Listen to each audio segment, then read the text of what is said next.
Oh no, I need to change it.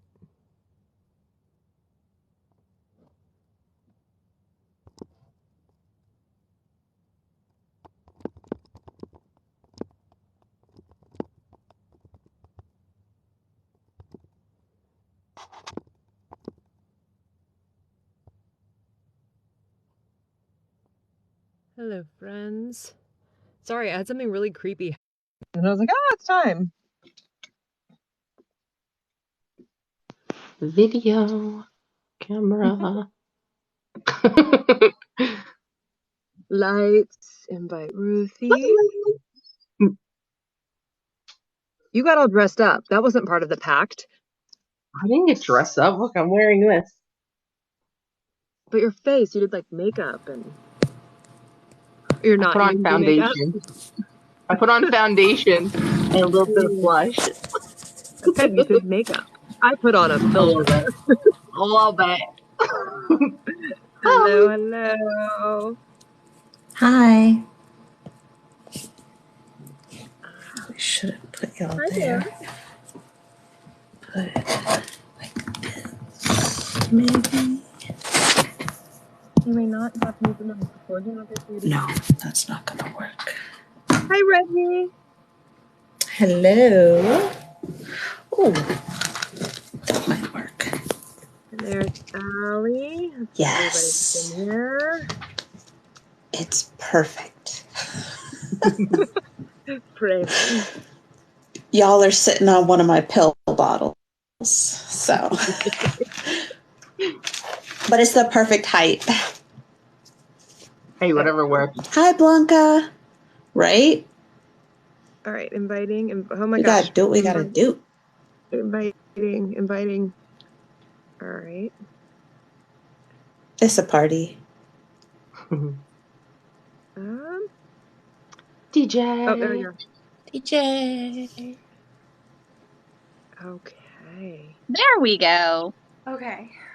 Here it is. I think you requested at the same time I invited Allie, so it did like this reverse thing. Like for panel. Cool. All right, so like everybody's here. And Reggie, I don't know, Ruthie, did you tell Reggie we were going to bring her up once we were done with Emmie, just so we can cycle people out? Yes. Cool. I'm saying yes because I'm agreeing with you. Reggie, I'm a terrible person, and I forgot to tell you. Okay. Cool. Well, welcome everybody to the first Books and Audio Live. And Hi, I don't know. Mm. We're so formal. I don't know how we want to do this. Do we all want to like introduce ourselves and then we'll just start in on this? I think that's a Or we good just way to want start. to go? I think we should start with some introductions and what we're doing. Okay. Cool. All right. I'm Paige. I'm an audiobook Go narrator. first. And we're doing a thing where we talk to authors and narrators and we get, their journeys, both like the writing journey, the narrating journey, and if they happen to work together, like our guests tonight, with our other narrators on here, then we get to hear about that process as well. Which she said, hi, I'm Jen. I'm the author of Savior. It's an MC romance series. Ruthie. And I'm Ruthie. I'm Ruthie. I'm an audiobook narrator and a sensitivity reader. DJ, it's your turn. Oh, hi. I'm DJ. I'm an author. I write, I don't know, Hell's Inc. That's what I'm known for on here, I guess. I'm Emma Steinbrecher, also Emmie J, Holland, and I'm an author. And I'm Allie. I'm an audiobook narrator, and I'm Emmie J. Holland's narrator. Hey! Are we calling you Emmie or Emma today? You can just do Emma. It's like Emma. in the other ones, it's like, I'm also this person. Awesome. Cool. All right. Well, I mean, I know our authors, you all were supposedly compiling questions. Or Emma, do you just want to do the generic, like, tell us about yourself? How did you get started? Yeah, tell us about yourself. Sure. How I got started writing. Sure. I mean, like, I wrote a lot as a kid and stuff, and like in high school, but I didn't actually start writing until where I had my kid and I was like really depressed. That's usually where that stuff comes from. So yeah, so I Relatable. started writing A Clan of Wolves first and then just kept doing it. And so you predominantly write, is it fantasy romance or Yes. romantic So I have fantasy? romantic fantasy. The Death Hunting kind of straddles the line between like romantic fantasy and more of like a darker fantasy, especially as you go on in the series. But yep. And then the rom-coms have been newer, and I will probably end up having a lot of them. So, because I find them very fun. Misadventures of And you Olive. had a previous career, right? Yes, I was a full-time third grade teacher, and now I just substitute teach. That's cool. Yes. I absolutely love that, like, hey, so they probably called you Mrs. Steinbrecher, right? Like Yeah. that was who you are during the day, but at night you're writing, some really awesome fantasy with like smut spice sprinkled in. Yeah. Which I'm sure your principal loved. No, she's not. It was But I sarcasm. had to have some like adult something somewhere. Right. I feel like it's like a secret identity. Did you write with a mask and like a cape? No, I didn't. But I did hide it from my students, and now that I'm subbing, I go by Mrs. S. And I just say my last name's really complicated so that they don't find my fantasy books. I'm in 5th grade a lot, so. I was going to say, did the third graders do a lot? Oh, they probably do at this point. 3rd graders do, 5th grade does. Kindergarten, not so much, so we're having a lot of fun when I'm in there. Oh, yay. I know, I live in fear of students finding my like social media pages like all the time. Like, yeah. Please don't. I've had some former ones find my TikTok and I have blocked them, so. Look, so when I tell you my 11-year-old came home a month or two ago, so proud of himself because he knows I'm on TikTok. And he's like, Mom, I helped one of my friends look you up on TikTok while we were on the bus today. He was so proud of himself. He's like, and she followed you. I was like, what? Immediately no. I've seen what I needed to see, and I blocked that child. And I explained to him, I was like, how some of the books I do are not for kids, and some of them are okay for kids, but like some of them aren't. And he's like, yeah. I was like, my TikTok's like that too, but like mostly not good for kids. And he's like, oh. And I'm like, yeah, so don't tell your friends to do that anymore. Yeah. Thanks. I mean, I at least. But he was like, you got a new follower. Like, yeah, So cute, though. Oh my gosh. Yeah, I think that my daughter doesn't know how to steer them towards like any type of social media, but she definitely was like, oh, like I said that like you like read audiobooks. I was like, ixnay on the audiobook say.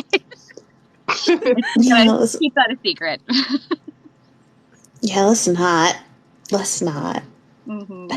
Oh, I was doing a live stream. Speaking of, and she's not a child anymore, right? But it's my niece, my brother's daughter. She's 18, right? But I couldn't remember. And I know she still like lives with him right now because they just turned 18 this year because she is a twin. And so she's on my live, but I'm looking at the username. I was like, is this the person? Because she's asking me about tentacles and teeth because that's what I was talking about. So if you know with tentacles and teeth, right? And I was like, I'm looking at this username and I'm pretty sure this is somebody related to me. Yeah. And she's like, yep. And I was like, okay. I was like, you got to be 18 or over. So listen to this audiobook. Do not get me murdered. I was like, do not get me murdered. And she's like, I am 18. I was like, yeah, but you're going to get me murdered unalived by you know who being my brother. Right. I was like, don't tell him that you got that from here. Well, and it's hard because like you narrate like a pretty wide range. Like you've done some like YA, and then you like so from like YA, Squeaky Clean, like Disney fantasy to like all the way to tentacles and teeth. Yeah. Yeah. But I feel like, I mean, we read The Black Jewels when we were like 13. Like, come on. Yeah. I was definitely reading stuff that was not age appropriate when I was like 13 and 14, like in hindsight. And now that I like work with teenagers, I'm like, I was way too young to be reading some of the content that I was reading. That was not okay. Right. Okay. So, Emma, when did you decide that you were ready for an audiobook? I had not thought about it, so I was just kind of like writing more as like a hobby because at the time I was really happy with my job, which eventually changed as it is for a lot of teachers.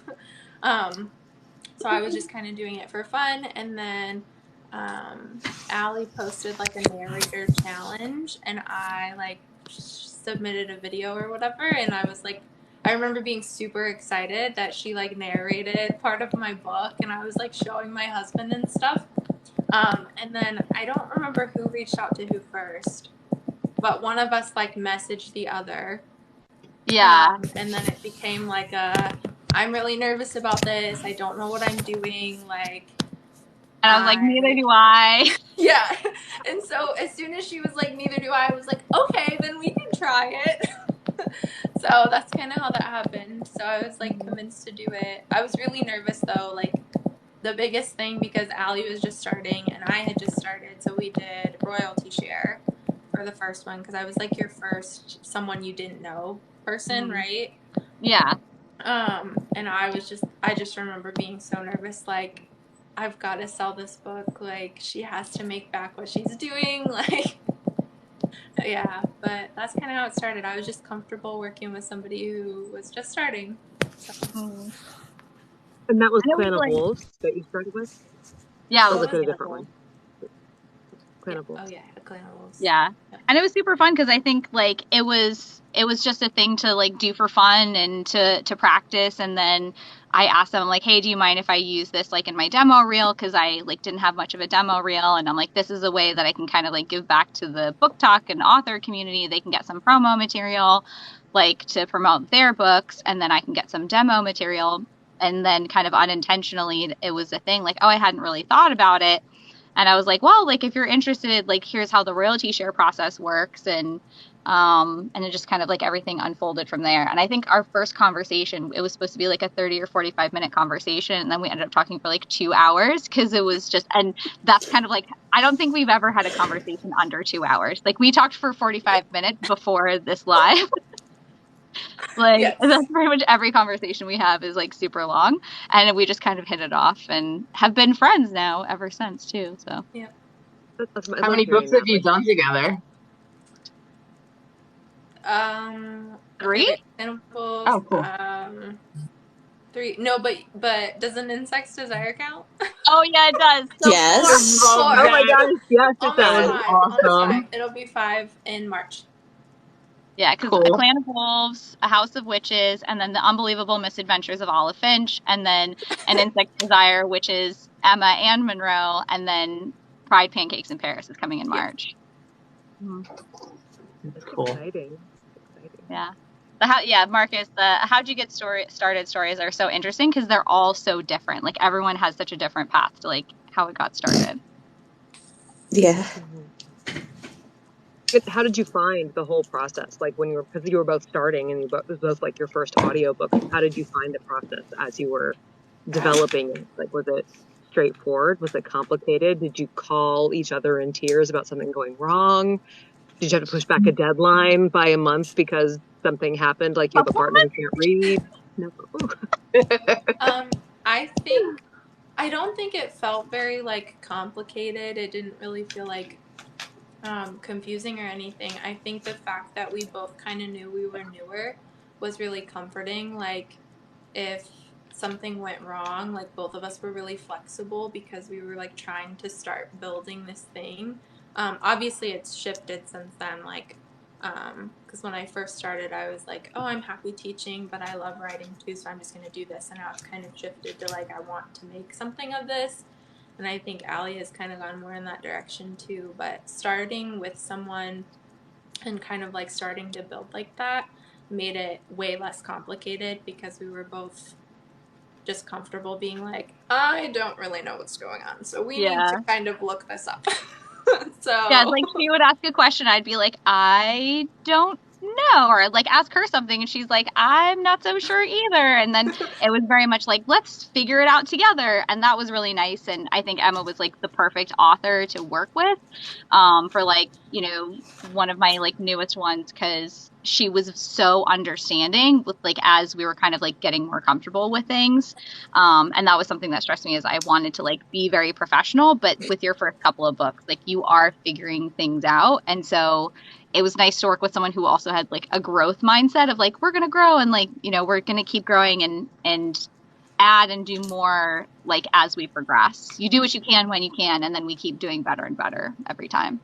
Mm-hmm. And is it working out that way? I mean, obviously the number it has, but like monetarily, is it working out that way? Yeah, I think so. I think so. Is that rude to ask? I'm sorry. I'm like bluntly honest about what I make. So I was like, what do you make? You can tell me to shut up and mind my own business. So that's acceptable too. I don't like talk about sales. I mean, if you ask, like I'm totally upfront with it. Like Allie's already broken even on my books for A Clan of Wolves and a House of Witches, and we've sold over. Can I say it, Allie? Are you okay if I say it? Okay, we've sold 305 audiobooks in the first year for A Clan of Wolves and a House of Witches. So yes, that's awesome. That's so great. Yeah, I like hearing success stories like that. That's awesome. Yeah. Because there's so many authors out there who are like, I will never break even, or I don't even want to do royalty share because they'll feel bad about the narrator. But it's like, let me take that on and let me worry about that. If I'm willing to do it, then don't worry about it. Like, yeah. That was something that like I know, Emma, you expressed to me like you were really worried about like making sure it was like worth my time and worth my investment, and that like you made it worthwhile for me. But like those first books are so precious to us because oh, thank you everyone in the comment that's like, yay. Well deserved. Yeah. Those first books are so precious to us because like we like, even if it's something that like if it sells books and I can break even on it, like that's amazing. But like also I know that I would not be where I am now if it weren't for Emma. Like it was this really mutually beneficial relationship, and I learned so much, and she gave me the space and the grace to be able to do that, to where like I could make mistakes and I could say, hey, like this is not coming out exactly how I want it to be, so like I need a little bit more time to like fix this and kind of work through things. I want it to be really good for you. And she really was great about letting me do that. And then I just kind of was able to progress and get better and better from there, you know, because I was able to work with her. So that, you know, she gave as much to me as, you know, I was able to give in the audiobook. And then I'm like a pusher, so I was like, hey, other authors. And I started throwing Allie's name around. Yeah, Molly says sometimes it's just nice to read something you like by someone you like, and I'm like, 100%. I've been very spoiled in that way. I love Emma's writing, and I just like the style and the voice of it. So it's been very enjoyable to read. It's like hers and Monroe and AG, like they were books that like I would love to read and narrate, like whether I got paid for them or not. Like they're just genuinely enjoyable for me to read. So I feel really lucky that I have that. That's cool. So you were here technically to promote Pride Pancakes in Paris. Do I have that in the right order? Yes, I think so. Yes, you do. I know. All right, so give us like the synopsis, the spelling blurb. Tell us about it. Okay, so this one is like probably one of my, I say this about every new book. It's like one of my favorite things that I've written because of the characters. So it is two characters, Georgia, who is like in her last year student teaching high school environmental science, and then her roommate and best friend's brother, Sawyer, who is a sous chef. So he gets these tickets to a destination wedding in France. His girlfriend breaks up with him, and Georgia hitches a ride to get a free trip to Paris, and they hate each other. So they kind of plan to go and stay separate, and then it turns into fake dating, and then it turns into a rom-com. So what is pancakes? Can you tell us, or is that? Yes. It's like a small detail in the book. Like at one point, because he's like a sous chef, so they do like a pancake making competition.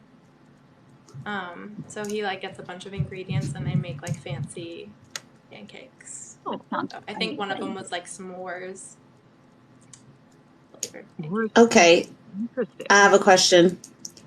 Yeah. Now, you could tell me if it's part of the com, if it's the rom part of, or it's the com part of the rom-com, and I just have to wait. But if they hate each other, how, so look, I gotta be real. Like, if I hate you, we're not flying to anywhere together unless it's to your unaliving destination. Yeah. So, like, did they not realize that they despised each other until after they had already flown? Or do I just gotta wait? No, they know, like, right at the beginning. So, I don't know. I think some of this was, like, me dealing with quitting teaching. So, like, if you know people who teach or, like, people who have student taught, because it's basically the same thing, you're just, like, not getting paid for it. She can't afford anything because she's not getting paid to be teaching. She hasn't been able to have any kind of, like, vacation or anything. She's like, I literally live here. He also is kind of in a situation where his girlfriend broke up with him 3 months ago. He hasn't said anything, and so they paid for the ticket. So he's like feeling really guilty about it and needs someone to go. So it's like a mutually beneficial situation where she's like, I couldn't afford to go anywhere and I was going to be by myself anyways. And I'm like burnt out from student teaching. And so they think like, oh, we'll just like attend the wedding and like a dinner together and then be separate the whole time. Oh, okay. Yeah, people that are like burnt out working in education, like we're like, oh, if I get sick, like I can have a little bit of a break. Like that's kind of the mentality that educators have right now. That like I would take a vacation with my worst enemy if it meant that I could have a break. Yeah. Wow. I'm like sitting there like COVID would be really nice last year. No. And then you got COVID. And then I did get COVID. And was it a nice break? No, because I was in a really toxic school, so they called me every day while I had COVID and asked so it wasn't for stuff. even. It wasn't even a break. It was terrible. Yeah. Wow. Right. So this book is dual or duet? It's dual. Yeah, Dual. It has dual POV. It's split about 50-50, and so the narration is going to be dual between Allie and I can say it like okay, yeah. So his name's Josh. He's great. Josh who? Yes. Josh. Oh, okay.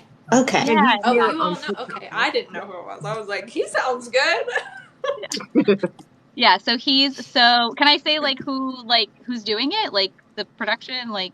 Yeah. So I talk about AB Book Services all the time. They're my editor. I love working with them. So AB Book Services is doing production for the audiobook, and like she knew she wanted it to be dual. So like she just kind of reached out to them and said, hey, like I want Allie to do the femme character, but so then she was able to audition like several different people to do to AB. They're amazing. So she was able to audition like several different people, and Josh's audition was just like really good.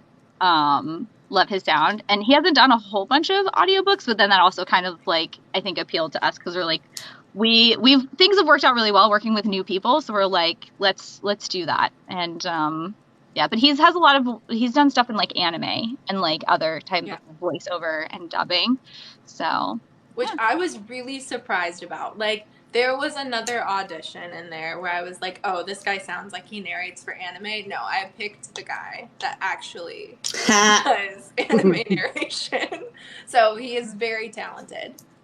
Awesome. And he is here on TikTok, right? He's got his own. He is. Yes. Yeah. I don't think he posts a lot though. Like he doesn't like promote, like I've looked at his stuff. He doesn't like promote all of his audiobook stuff on here in the way that a lot of us do.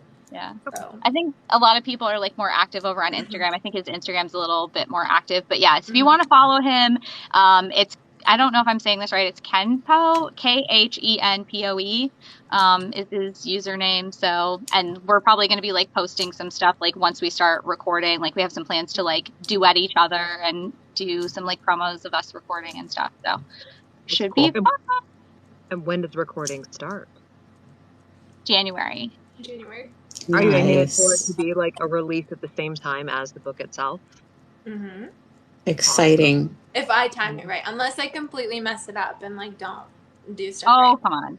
right. She's working hard getting all the edits done so that we can like start prep and like basically start recording right in January. So That's awesome. Yeah, because we went to Awesome. go find it to like we can read it really fast before the live, and it's not there. no, it's still You a should work be. in progress. Which is Yeah. why the snippet that we're gonna do tonight is a very special sneak peek because you can't get it anywhere yet. Yeah. So do I we mean, have questions, or actually, do we want the snippet now?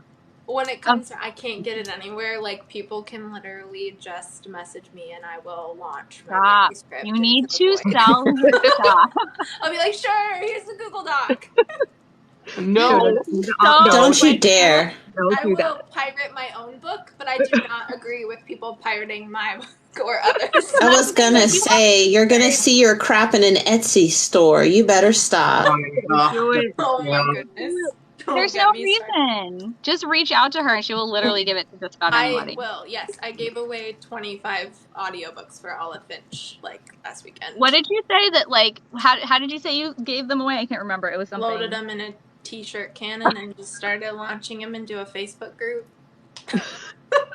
So it's like, That's hey, I amazing. have these. People read my book. Yeah. And that That's was amazing. the Olive Finch ones. Yes. So, which is weird because like you don't get the Audible like free codes. Like they're all through Authors Direct. So it's like everybody has to go to like a different like platform to listen to it and review it. But Look, it's free. it's a free audiobook. Yeah. Now, Get to hear funny shenanigans. What's that? I was going to ask, I mean, you're using Authors Direct, and I haven't had anybody use that. So what has that been like? Like, are you making... So, and then for anybody who's watching, Authors Direct is through Findaway Voices, right? Yeah. So, Okay. you have to pay extra to be on Authors Direct, but your free codes go through Authors Direct. So I did not pay because I'm cheap. But all of my codes are there. You can get the free copies on. Okay, so either way, just going through Findaway, you still get promo codes. Was this Voices Share, or was it just a normal? They are just giveaway codes. They gave me 100, so that's why wow. I was like, oh hey, I'm gonna give these out. Yeah, all right.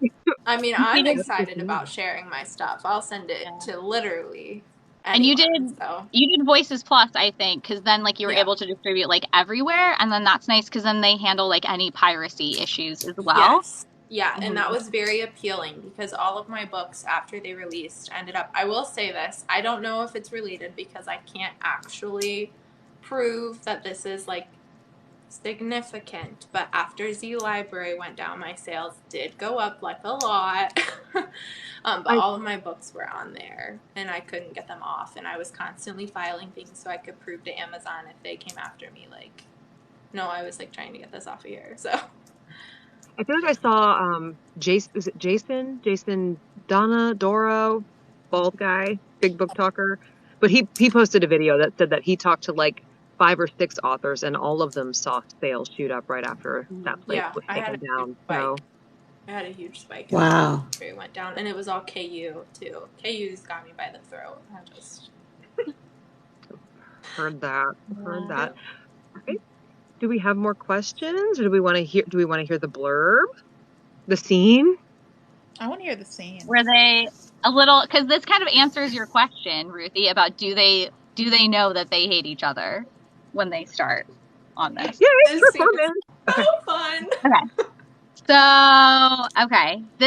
So just a little context. This is at her school. So Sawyer has just showed up at her school, like right before the school day starts. So hold on, let me take a drink of water really quick. Oh, I'm really excited for this because, fun fact, Callie never auditioned. I was just like, here you go. Aw, like, so cool. Like the last 3 things I've done for you. She's just like, here you go. She's like, so good to me. I wrote the script. All right, I'm going to try to get through the whole thing without stumbling, but okay. Okay, I start. Why are you here? I look at my watch again.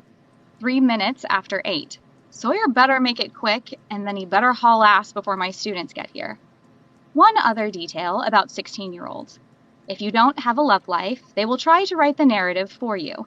It doesn't matter who you talk to, they will carefully craft a cute couple's name and single-handedly design your wedding invitations. I cannot have them see me with Sawyer. The last time they did this, it was with the school custodian, Rick. Rick is in his 70s. I needed to get your answer about the trip. He shifts uncomfortably. The real one. Right. Couldn't you just have texted me like a normal human being? My voice is leaking venom at this point. Or are your precious chef hands too fragile for texting? He scoffs, folding his arms across his broad chest. He's wearing a maroon t-shirt and jeans. I look down at my "It's like magic but real" t-shirt with a giant atom on the front, my black high-waisted jeans and my white Converse. My shirt is the same color as his again. I want to kill another plant. Right, he says, stepping forward, and I step back a little bit. So the spot is still open. I know Emerson explained the details of what is and isn't paid for. I need to know if you're coming or not. I look around the classroom and spot the giant bulletin board I put together on the far wall, the stack of papers on the counter that I haven't gotten to yet, the half-finished Scientist of the Week board I created, and the cabinet beneath the lab table that has an extra pair of shoes I left here a few weeks ago. I practically live in this classroom. I need a break. I've thought about it, I say carefully, turning my eyes back to him. I'm trying to figure out why he's offering to begin with. There has to be some sort of angle. He can't be offering me a free trip for no reason. But I really, really want to go. I'd like France, I think. His lips pull up at one corner, and I give him a look of disgust. Is he happy? Great. I'll get your number from Emerson and give you the rest of the details. There is a catch. I fucking knew it. I sigh, folding my arms. Okay, I say, let me have it. You'll have to go to the wedding with me. He winces. Honestly, I kind of figured I wouldn't be able to hitch a ride to France for a destination wedding and not attend the wedding. It's still an incredibly good deal. That's fine, I offer. Sawyer's eyes flick to Lindsay, who is now eavesdropping from the corner. He steps closer, lowering his voice. You're going to have to pretend to be my date. What? I'm screeching. I know I'm screeching, and when I look down at my watch and read 8:10, I know at least half of the high school heard me. I'm surprised a student hasn't popped their head in to see what animal died. Stop being so dramatic. Sawyer rolls his eyes. I can't tell Warren that I brought my sister's roommate so she could have a free trip to France. You're going to have to pretend to be my girlfriend for the night. Girlfriend? That escalated quickly. It's one thing to be someone's date. It's another thing to be their girlfriend. You want to lie to your best friend and tell them I'm your girlfriend? It takes everything in me not to vomit when I say the last word. Sawyer looks really uncomfortable now. I think this is the first time I've ever seen him nervous. He's rubbing the back of his neck. The sleeve of his t-shirt stretched tight around his bicep. His cheeks are pink. Oh my God. Pigs are flying over the roof right this moment. Wait, stop, pause. I hold my hand up to prove my point. Are you? I point at him and take one big step away. No. His eyes are wild and suddenly he's acting confused. Oh, he's going to gaslight me when I call him out for sure. I almost whisper, praying to the good Lord that Lindsay can't hear me. I pray so hard that I'm certain Emerson's mom would be proud and buy me a rosary for my efforts. Are you actually asking me out? Oh my God. He's pinching the bridge of his nose, and for a moment I'm certain he's going to gaslight me and tell me he isn't. But then I see he looks about as disgusted at the idea as I feel. No, Georgia. His brown eyes meet mine, and he's dead-ass serious. No. Then why are you asking me to pretend to be your girlfriend? I see a red-headed student peek around the corner and run back into the hallway. The nerves hit me instantly. I have to get him out of here. I look at my watch. 8:13. It's a long story. Anna broke up with me. Warren's big day. I don't want to ruin it. Just Huck, you can't say that here. He looks exasperated. In a high school? Georgia, you'd have to be an idiot to think these kids... You know what? Never mind. He taps a finger on the counter at the front of the room. I don't want to ruin his day.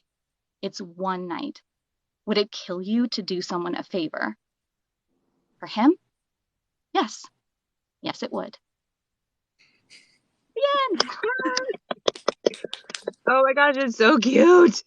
Yeah, this you did a very good job, man. I couldn't read like that. So cute, Allie. Oh, it stresses me out because then I read stuff and I'm like, no, that's like all the points I would have stopped and like reread like it differently, but like keep going. You It was did. good. It was beautiful. It was Thank beautiful. you. I love it. Oh my gosh, I'm so I excited. had to mute myself because I started laughing and I didn't want to like chortle into your talking. Like, yeah. But the part where she was like, is he happy? Like, it was just unfathomable that this man might have a glimmer of happiness. How dare he? Yeah. That was so good. Oh my gosh, I'm so excited. I'm so excited. I love Emma's rom-com. Like she does incredible fantasy, very lush world building, like really unique magic systems, but her rom-com is just like her comedic timing is so great and it's such a fun story to read. Thank you. I feel awkward. Well, This is the point where I start pushing other people's rom-coms. Like someone compliments me and I'm like, but have you read? Aw. but have you read The Misadventures of Olive Finch? That's not my finished go-to. that. I usually go Oh, you for did? another author. It was Oh very my good. God. Oh, thank Thank you. you. The beginning, the intro where she's at the urgent care, I died. I literally died. Oh my gosh. The line about like put me down like your grandmother's like 17-year-old chihuahua. Like I was end it all here. it was too much. I loved it. I loved it. and the sad parts, like it's like the funniest of funnies, and then like it gets to the sad part and it's like ugh. Oh yeah, it was gut wrenching, but it was real. Like I felt it wasn't like overly done. It was just like, yes, I totally can relate to having to go to the urgent care and getting that one doctor that you don't want to get because it's happened to me. Mm-hmm. And it's like, it's nice. It was really refreshing. I really enjoyed it. Thank you. And of course Allie did it, so Allie's amazing. We all know that. So uncomfy. Yeah, like have you And this listened is where to? Allie recommends another narrator. Right. I know, No, there's that's so when many you're like- amazing ones. It's when you're like, yes, I am. Right. Paige's up there. She's like, please tell me. What are you doing? Well, I'm glad you guys liked the snippet. It's going to be a really fun one, and I'm excited for everyone to hear Josh Putnam as well, because I think it's going to be a really fun, like, playing off of, like, each other's sense of humor. That'll be awesome. Very excited. Very excited. And this was Pride, Pancakes, and is it And Paris or In Paris? And Paris. Okay. By Emmie J. Holland is the rom-com. Yes, that I have a pen name, but it's very like obvious that it's also me. Like I try to keep them close. Like my website, I have like one website for both, and it has the name. And like I have a business card, and you like flip it. It's the other one. Oh, nice. It's just so you can tell the difference because like Olive Finch and A Clan of Wolves are very different. So I don't want you like some people don't like the other genre, and I am just a mixed bag. And you have you have another one, The Death Yes, it's up here. The Death Hunting and of Hunting. This one looks so bad, not inverted, but that's okay. So I have The Death Hunting, and this is the sequel, The Raven Awakening. And then the third one I actually saw comes those out on in Amazon. And they were, I thought the covers were gorgeous. Thank you. Yeah. Agreed. Thank you. Yeah, the completely illustrated different cover. vibe, not lighthearted at all. No, Well, no. maybe I saw a that and I was like, oh, okay. Yeah. Love it. The morally gray. And this is coming out in March, right? Pride, Pancakes in Paris. Pride Pancakes in Paris comes out March 6th. All right. Hopefully both at the same time. So they'll be able to have both. Yes, and ARC signups are still up. So if you would like it for exactly $0, I would be happy to send it to you. He sounds just like me. Don't buy it. I'll give it to you. That's awesome. All right. Well, thank you guys so much for having me. I know you have another author, right? Coming in? We do. And thank you for agreeing to go first. I know Allie was like, she likes to go to bed early. Thank you, Allie, for advocating for me. Usually I'm in bed. I specifically did not take my makeup off for this. Like, this is like, that's why I'm like a little bit oily, because schools and they're gross. I was making grilled cheeses on like a little grill before I came here. So I was like, yes, shower. Wonderful. Grilled cheese fumes in face. So Yes. All right. Well, thank you guys so much for having me. Thanks, Emma. Thanks, Emma. we look forward to the book. Yeah. I got the dark ones now too. I have Clan of Wolves on my wish list. So Oh, okay. Yeah. All right. Thank you. That is Ooh, awesome. Reggie, you're up. And we need to I'm inviting Reggie as soon as I can find her name. But we need to on the social media things, we need to make like a list of what the books are and like release dates and stuff like that. Ooh, Yeah. Good idea. Inviting Reggie. Reggie. Hey, y'all. Hey. Welcome. Look, I even fluffed my hair out and put lip gloss on. That's about as good as y'all are getting. Well, we can't see you. Oh, you can't see my lip gloss? You look lovely. There you go. Okay. All right. That's better. You're beautiful. Love it. Fabulous. Look, I kept my hair up for y'all because I'm almost close to wash day. So I kept my hair up for y'all. You're welcome. But it looks good. It got the whole like Princess Leia vibe. Yeah, that's why I left it, because it looks much better this way. We love a Princess Leia look. We do. Yeah. We do. Yeah, I washed mine because I was like, again, grilled cheese fumes and anyway. So I didn't do all right, anything. all right, well, welcome, Reggie. Thank you for coming on. And we're talking about, I don't know how to pronounce it, but it's bourbon. Is it Bourdain? Well, if you live in East Texas, you just say Boudin. But I think the correct pronunciation is, Ruthie, what is that? Boudin? Boudin. Yeah, Boudin. Yeah. So East Texas, we would say bourbon, Boudin and barbecue, or whatever. I'm just nervous. I can't remember. I've been writing all month, and I didn't officially participate in NaNoWriMo, but I wrote like 60,000 words Oh, wow. in November. Go you. I wish I could do that. That's official. That sounds official. Yeah. Way more than I did. It wrote it, it Facts. happened. Therefore, official. Yes. So That's awesome. All right, so there are currently 2 books in the series, right? Are there more? yes, they're coming. Which Yay. is why I've been kind of weird on social media, just kind of liking stuff. But I am sending the book 2 off to the editor on the 16th. So that's kind of exciting. Yay! So Voodoo Heaven is the one I have read. It kept me company on set, and I laughed out loud so much. Oh my gosh, it was so funny, so cute, and I need to. So glad you enjoyed it. Oh, I did, and I'm so excited to listen to Ruthie narrate it too. And then you also just finished Return to Hoodoo is technically book 1, right? Yes. Okay, and Ruthie just finished that one. Okay, well, tell us about it, and then we can talk about the audiobook portion too. Okay. I'm a big fan of True Blood, both the books and the TV show, but I hate how they did Tara, right? They did Tara dirty. Yeah. Can we all admit that? Yeah. Yes, for sure. I love Tara. So I'm like, you know what? I'm gonna write a book, and like we all do.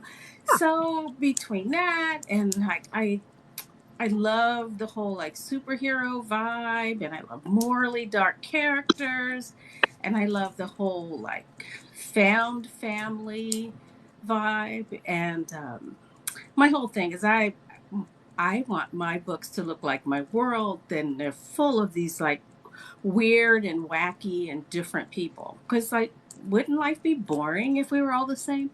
So I was like, okay, so I'm gonna put all that in the book. So I mixed some gumbo. And I wanted to write someone that was older, like, you know, with a few wrinkles and, you know, life experience. So I'm like, okay, how can I mess this woman's life up? And so I gave her a curse, and she's just a 45-year-old woman, like in Hoodoo Heaven. You've already read that. She's just a 45-year-old woman outrunning a curse and just trying to live her life. Like, she's like, if I'm going to die, I'm going to have fun before I do it. And obviously she lives through the first book, and she goes home to her hometown for an inheritance. But, you know, everything goes wrong. So who cursed her? Do we, or is that a spoiler? No, it's not a spoiler. The women in her family die before they turn 45. So she's lived pretty long compared to some of her other relatives. So it's a family curse, a genetic curse. Yeah, it's a curse. We'll find out more about that in book one, but it's a curse that was set on one of her ancestors. So, because they want to make sure these women don't procreate, because they kind of start a lot of trouble. I feel like they should have set that age limit then way earlier. Yeah. Yeah. If they would have caught her, they would have killed her, but you know. So. But she's a badass. Gwen is slippery. I like her. She's so fun. She's the person I'd like to be. Because I'm scared of everything. Same. I'll do it, but I'll be doing shit scared. True bravery is. You're doing it, right? Yes. All right. So, and then Ruthie, the prequel is out. The first one is in production, or is also out? Or no, it's in production. It's in production. I've finished the recording, the initial recording, and so now we're going through like our post-recording phase right now. I will tell y'all, much like the first book, when I finished reading it that first time, both of them, I ended up messaging Reggie. The first one, Hoodoo Heaven, I messaged her at the end at night. I think it must have been like 10 p.m. or something. And I was like, what? Oh, yeah. What? Because book one wasn't even out yet. So I couldn't just go on Kindle and just buy it and keep going. Like she had me by the throat. I was in a chokehold. I was like, she has put me in a hand necklace and is dangling me over the cliff. Right. And you liked it. And I liked it. So when I finished, feeling, the best. It is. When I finished Return to Hoodoo, when I finished reading that one, I actually managed to hold off. I was going to message you that night I finished it, because of course I finished it at night, and I was like, no, I'm not going to do this again. And so I sent her an email in the morning like a professional, still yelling, like, what? Again. So like, that's the energy here. And it's so skillfully done. I suspected it was coming, but at the same time didn't know what was coming. It was so good. So be prepared for that.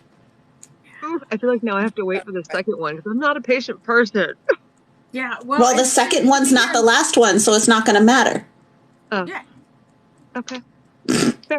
I'll come to terms with that then. Fine. Right. Yeah, make your peace. Peace. Yeah, make your peace with that. Okay. I mean, I haven't read the first one, because I read the prequel, and yes, like, so good, but the first one wasn't out. So it's like, fine, I'll wait, because I knew there was more than I thought there were only 2 though. Well, and I'm wrong. So it's going to be a series of 4 books, because I already have the cover, so that's how many books it's going to have to be. And and obviously plus the prequel. So, Ooh. one for me, like when I was like looking and listening to like audiobook narrators and stuff, I love audiobooks. I love them. So like kudos to you guys, because it's just, I mean, and the narrator makes or break the book, obviously. Oh, yeah, for sure. So like, I was listening to Ruthie do her little thing and have her little chats and stuff on TikTok, and I was like, I think she should do my book. So I'm like, I wonder if I could talk her into it. So, yeah. So thank hold you. her down, twist her arm, hands necklace to get her to do it, to agree. Yeah, looks. What was that first conversation like, and how did you two like get connected, like initially? I think I slid into your DMs, didn't I? You did. You did. You did. It was a TikTok thing. Yeah. Yeah. Was it an Ash like just kind of showing up out of the blue and be like, "Hey, girl." Yeah. Like, hey, girl. Yeah, it kind of was. And like we had that first phone call. Yeah, well, it was a really, like, we had a wonderful phone call. Like, I was like, oh my goodness. Like, it was one of those things where I was like, okay, well, since it was like, for me, it was kind of out of the blue. So I was like, okay, let me like check out the books. Like, let me see what's happening here. So like, I got her the novella. I signed up for her email list and got the novella so I could check it out. And, I waited until I was done with the novella, but Reggie had me I think it was in the first chapter. Gwen, our FMC, makes reference to how Ash has made her ovaries release their like last 6 eggs. I love it. And I was like, this is it. This is it. That had me. I think it was in the first chapter. And as soon as I read that, I was like, I'm sold. On the rest of whatever this woman writes for the rest of her life. I'm sold. Because these are the types of conversations. I was like, this is like, it was fiction and it's enjoyable, but I was like, this is what we need. This is what we need. Oh, yeah.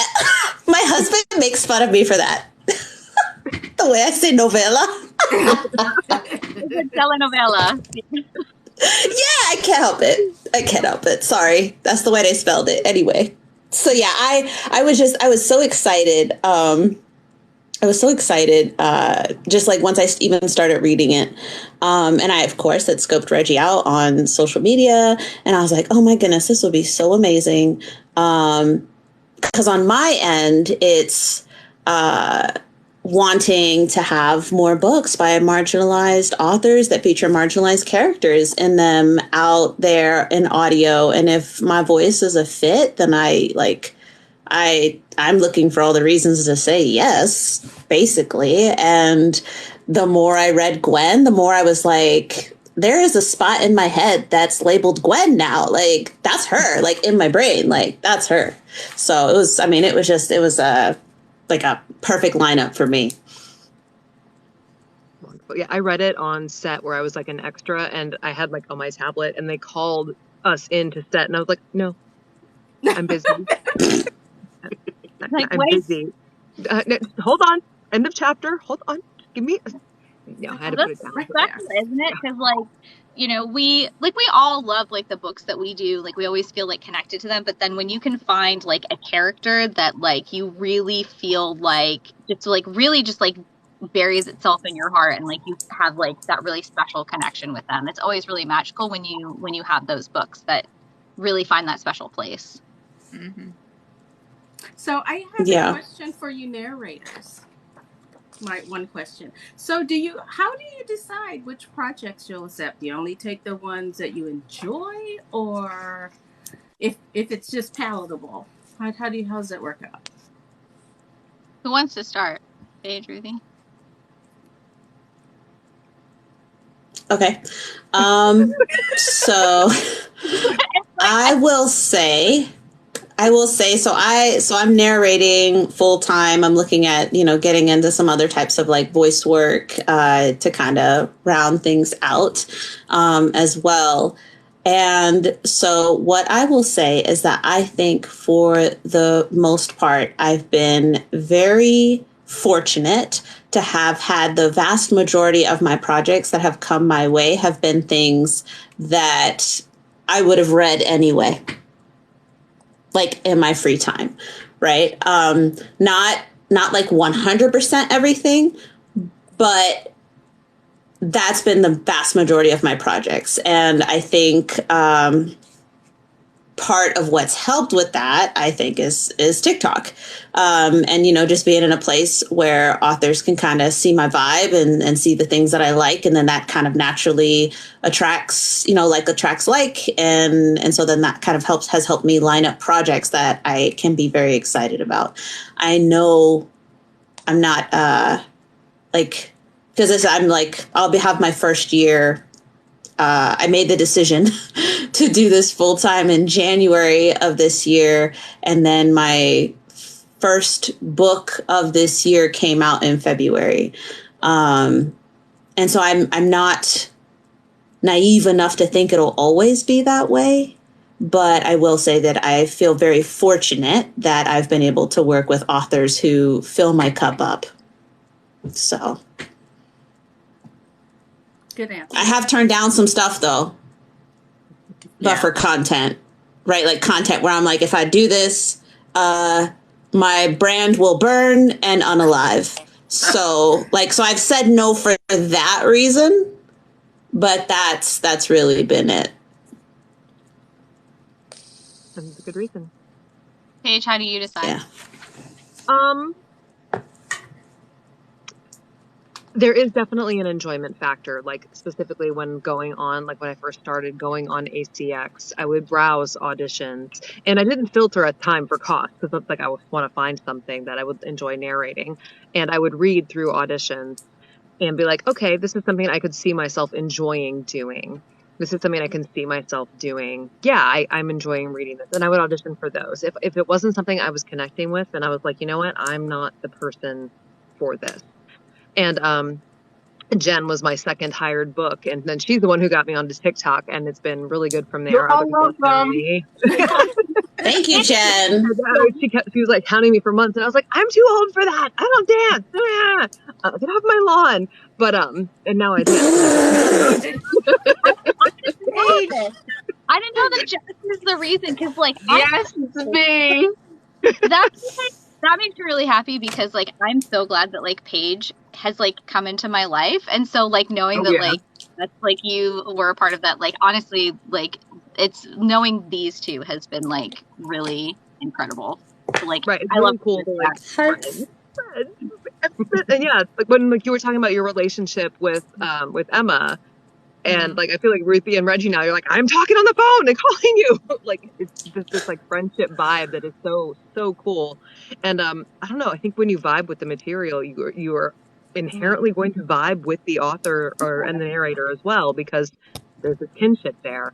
I have not vibed with all of my material, I will say that. However, it did come with a very pretty price tag, so I sucked it up and did it anyway, and learned to like it as I was doing it.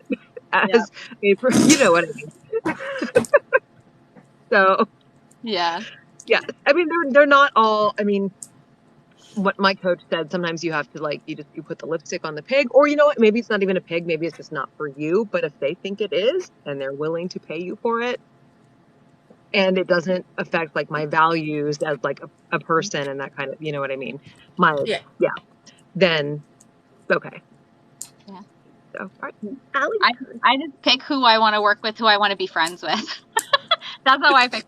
No, I joke about it, but like I'm very much like in the moonlighting stage of my career, and so I have like a limited amount of time, so a limited number of books that I can take on. So on one side, I'm incredibly fortunate to be able to work with the authors that I do, and be able to work with people that I can build friendships with and relationships with, and I feel like I just vibe with. You know, since I am in a little bit different stage than like Ruthie and Paige are, I'm not doing this full time. So I am a little bit choosier about it. So it really comes down to like, is it something that I feel like I can, you know, do and like portray, and like, does it like fit in with my timeline, and like, is it something that I feel like I identify with and like I'm going to be happy doing? Because, you know, when you work, you know, Tim and I both talk about working in education, you know, like my job is really stressful and taxing, and like this is kind of the thing that kind of makes it all okay. Like, this is like my safe space and like my fun space, and it gives me a lot of energy back. It feeds a lot to me. And I hope someday that could be like all that I do. But right now it's not. But while I do it, it really feeds something in me. So I do kind of like turn away from, not that I'm getting offered a whole bunch of stuff all the time, but there have been things that I've turned down for like content reasons, that if like I was doing this full time, I would be like, well, like, you're just going to have to like get over your like, you know, fear of eye stabby stuff. Like, you're just going to have to get over it. Like, you gotta get through it. But, you know, I joke that I do like the bestie package with my narration. It's like, you can choose, like, do you want the professional relationship or do you want like the bestie package? And fortunately, pretty much everyone I've worked with wants the bestie package, so that like, because I just want to be friends. And I'm like, Awesome. Yeah, you didn't know you were getting a new best friend in this audiobook relationship, but you are now. Cute. I just Well, like, you guys are like into inside your of heart. our brain, so that makes sense. Oh my god. Ruthie, do you have a scene that you wanted to read, or was that not? Oh yeah. You don't have to. I mean, we have a whole audiobook we can go listen to. Well, that's I'm true. excited. I want to But hear it. I just finished the Hoodoo Heaven. It was awesome. I loved it. I love your writing style. And Thank Ruthie, you did amazing. The masked characters too was just spot. I loved it. It was an awesome experience. I can't wait to get through it. Yeah, I loved it. I'm so glad. I didn't stop I am listening. a picky person too, and that was great. Yeah. Thank Oh, you. I'm so glad. That makes me really happy. Okay. Yeah, Emma like says, read the scene in all caps. respectfully. Okay. So before I do that, I wanted to say congratulations to Cammie, because Cammie said that she just finished, I'm assuming gender, my bad, that they just finished their first book. So I wanted to make sure that we said congratulations for that, because that's a big deal. That is so good. She's also wondering if we still audition on ACX. I still check if there's anything, but I'm really booked out right now, so that has not been a high priority. But I mean, I'm sure that I will eventually have to go back there, because that's where most of the jobs are, honestly. And even if you don't get booked on ACX or like audition on there, a lot of times you'll still go through it in order to produce said audiobook. So I don't know, the two of you. I primarily, or at least everything that I've produced has primarily been through ACX. I've done now my first two through Findaway Voices. Findaway Voices is a little bit different, because like they have to select you for the shortlist. ACX is kind of like Wild Wild West. Anybody can audition. But I've had way more luck booking like just through relationships on TikTok. There's only been a couple of auditions I've done through ACX, and like one author reached out to me and asked me to audition, and then like the other one I auditioned for a couple of things and didn't get booked. So my booking rate's way better via TikTok. So yeah, I think I'm probably some blend between like Paige and Allie, probably. I don't think I've auditioned for something on ACX since maybe July or August, but that is because I am booked out. And like things happen, like Reggie found me on TikTok, right? And then that's how our relationship happened. We are working through ACX, but she found me here on TikTok. And so that's kind of been what's happening, is more authors are finding me through TikTok.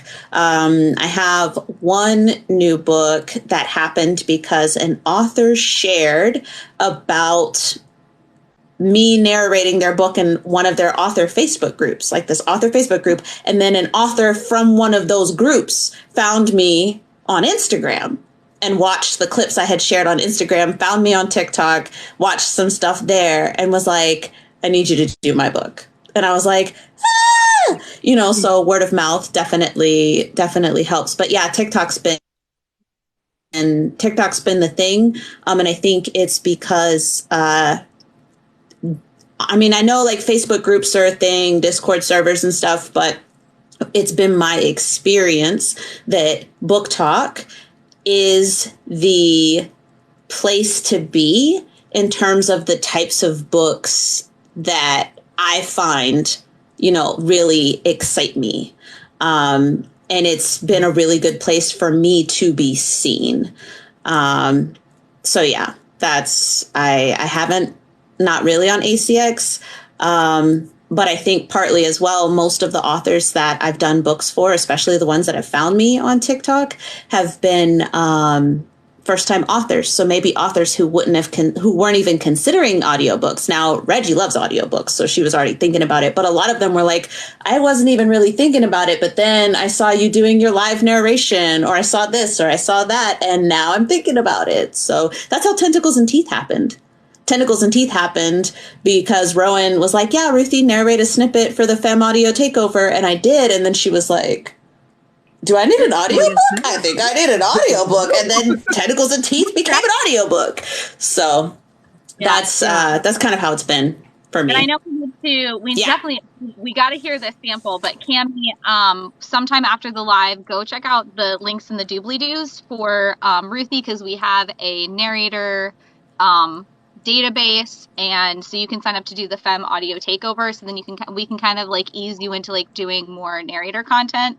But yeah, the reading live on TikTok, things like that are becoming more and more popular. You have to get author permission first, but definitely these two have always do to like to have information, and then Ruthie has the link for the narrator database. So yeah. Definitely. And that was another thing for Molly. Sorry, okay, last thing Molly said. The other thing that helps in terms of because part of why I haven't also needed to go seek out auditions on ACX is because I primarily narrate in the like fantasy space, and those are typically series. That's multiple books.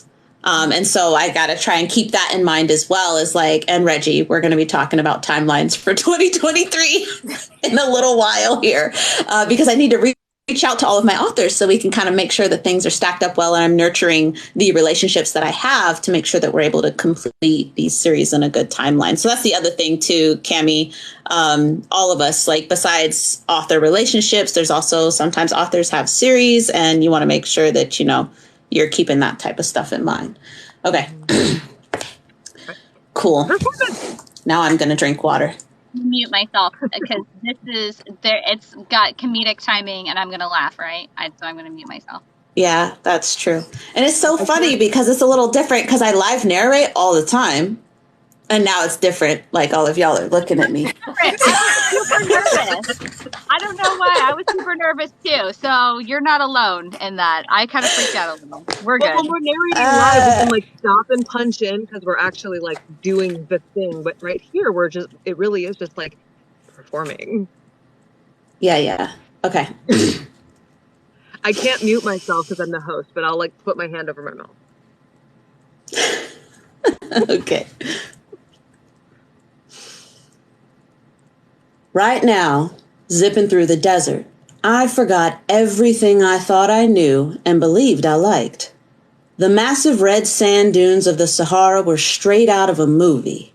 We're talking vistas complete with Bedouins tending their flocks, a man guiding a row of obedient camels, and miles of nothing but sunshine and cloudless skies.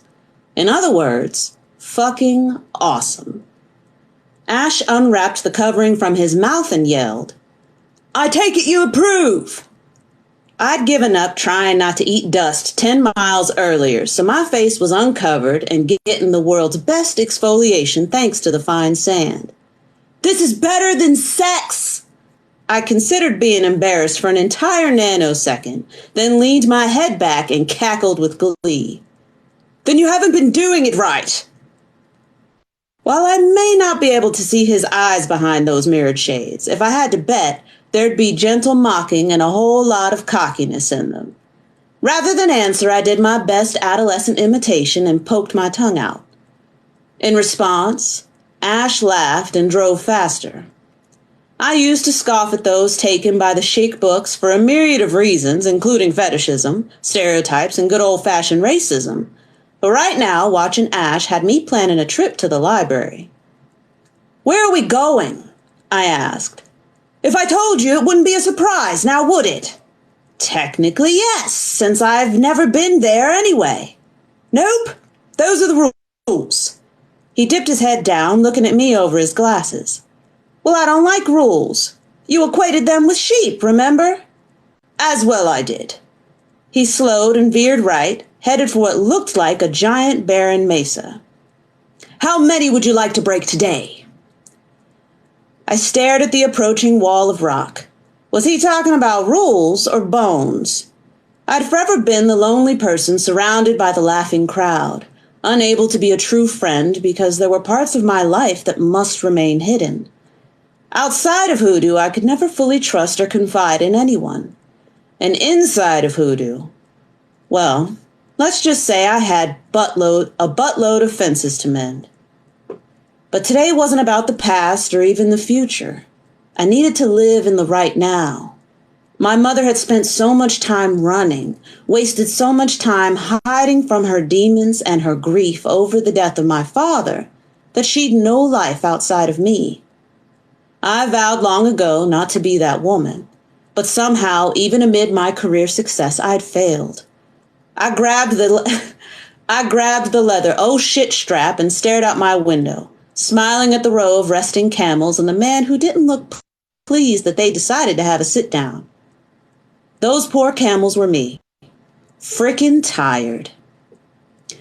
I turned to the waiting Ash and yelled over the rushing wind. All of them! Good. He cranked up the stereo, increasing the volume of the traditional Moroccan music until it complemented the warm Saharan wind. Then he floored it.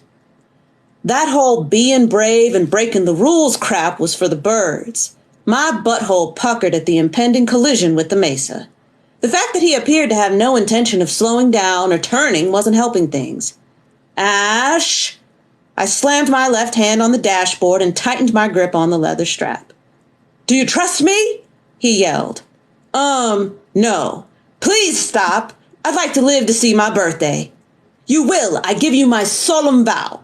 And if you're wrong, I glanced at the wall of jagged rock, pressed my back against the seat, then pictured my mangled and bloody body scattered amongst the wreckage. There will be no dying today. If you leave this earth, I will drag you back, he yelled. You'll be dragging me nowhere since you'll be just as dead. The wall got closer and I glared at Ash. If I die, I'll hunt your ass down and make your afterlife hell. Promise? He grinned, then pointed out the front window. Watch. We were 3 feet away from the wall. And death. This sucked giant monkey balls. Why would I believe that I, Gwendolyn Diane Carter, would experience my own minor miracle? Well, once again, I was abso-fucking-lutely wrong. I squeezed my eyes shut, not wanting to see the end. Plus, this way I could have the dignity of not peeing my pants before I died. Complete. Oh my god. Well done. And that was Hoodoo Heaven, yeah? Yeah. Yes, that was a piece of Hoodoo Heaven, just to give y'all some of the dynamic. Then you're doing it wrong absolutely killed me. Oh my gosh. Right. Yeah, I knew I had to include that. Yeah, I had to include that. 100%. Tears. That was good. You know, it's weird though hearing like my words come back because it freaks me out, and the whole like, oh my god, people gonna think I suck, or are they gonna like Gwen's voice? oh, I should run and hide. But hearing you read it, it actually like almost doesn't feel like, it feels like it's no longer mine, because you put your stamp on it and you know your mark on it. So it truly feels to me like a collaboration. Does it make sense? It does. It does. I think that that's something, particularly as we move forward with the indie space growing the way that it is, and how what's possible for authors. And then we're also kind of seeing, I think, a new evolution of what it can mean to be a narrator, because there used to be a few, I don't want to say right ways, but a few distinct ways to be an audiobook narrator. And that was often primarily working through the trad pub houses and like maybe some of the bigger audiobook production companies, because being self-published wasn't the thing it is now, right? And the thing that, TikTok has kind of transformed and kind of shown people what was possible. You've got more indie authors now. And I think it's also an opportunity to look at audiobooks in that way, as a truly collaborative experience. In fantasy, and I've heard this in some of the different like narrator spaces and some of the like group calls and stuff that we do. Some genres, it's not nearly as prevalent to put so much emotion and like personality in it. But again, I mostly do fantasy, and I'd love to do some sci-fi one of these days. And that seems to be more of a prevalent thing, where you're like acting out character voices. You're really putting emotion and personality into it. And so I think that also adds to the collaborative nature of it. You wouldn't have hired me if I just read it, but in theory, I could just read, and read well, but still, like, I don't want to say just read, but not do it the way that I do it. That's a thing. And it's wanted in certain genres. People want it that way in certain genres, more of a even keeled read. I'm not even really sure how to describe it.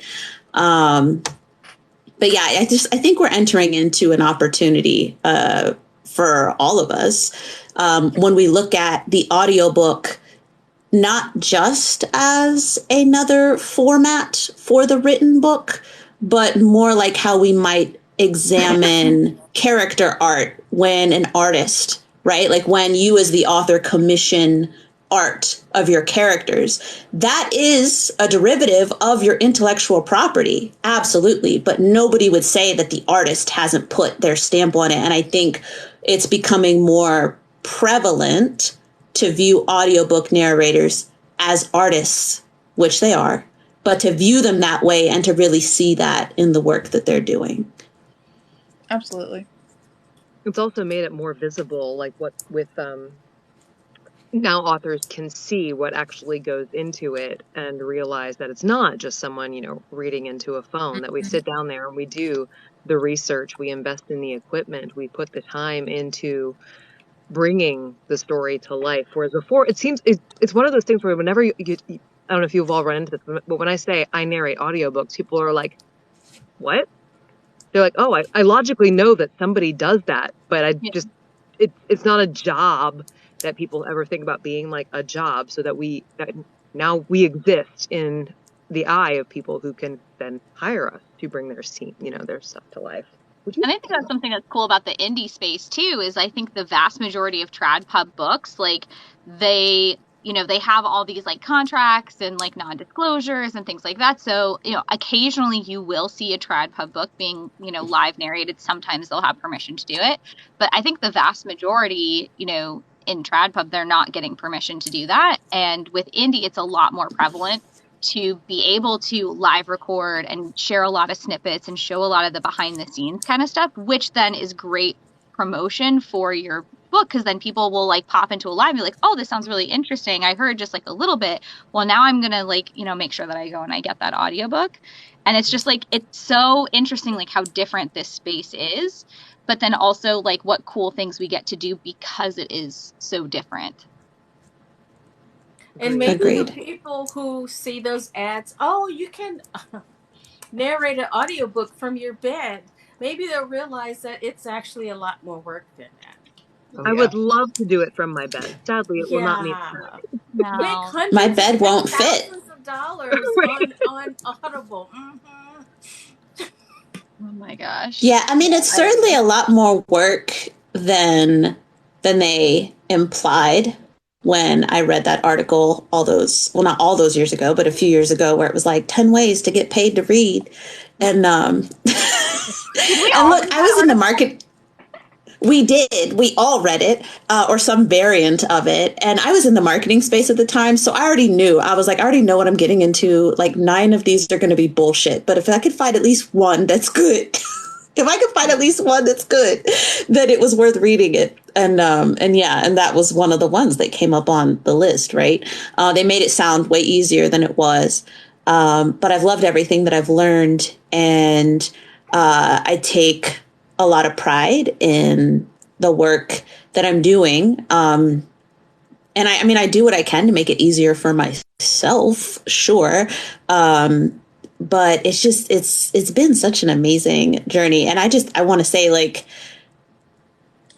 Reggi writes her, like Gwen's a real person in some alternate dimension. Like, you put both feet in this one, Reggi. Like, she's a real person in some alternate universe. Maybe she wrote you in the alternate universe. I don't know. Definitely, but it's like sentence 3. It's like, I know this person and she's amazing. Yeah. And I want to be her friend. Yeah. Like, I'm absolutely positive, and it is my extreme privilege to be able to narrate the character, to narrate the book, and I was so very excited. I guess it's very important for me for y'all to know how excited I get every time. How excited I get every time. Yeah, I get excited every time. And I'm so excited to see where this series goes. And it's been, I don't know. I don't know why I'd never thought of doing this before, but I'm certainly glad that I was able to think of it in enough time to be able to meet all of you. Yes. And I love watching all of your lives and your little, when you do little snippets of your recordings. I really enjoy it because I think it's good marketing, first of all, but it's just always nice to see you practice your craft. Yeah. So thanks. Yeah. I will say, speaking of you're welcome. Speaking of marketing, I think that's the other thing. And Paige, I think you were talking about it too. Or no, Allie mentioned it. Everybody's mentioned it. But like the live, being able to live narrate is really awesome marketing. But I think something else that I've noticed me doing is keeping my eyes open, right? Because now, like, Reggie is one of my authors, right? So like, I'm always keeping my eyes open for opportunities, not just for myself, but like the things that would benefit my authors. So like, I've taken note of the fact that the Indie Romance Awards are happening right now, right? And I'm noting down all these different like Indie Awards things and audiobook award things that we will potentially be eligible for, as the year turns and more books come out and whatever. But yeah, like I've noted, Indie Romance Awards are happening right now.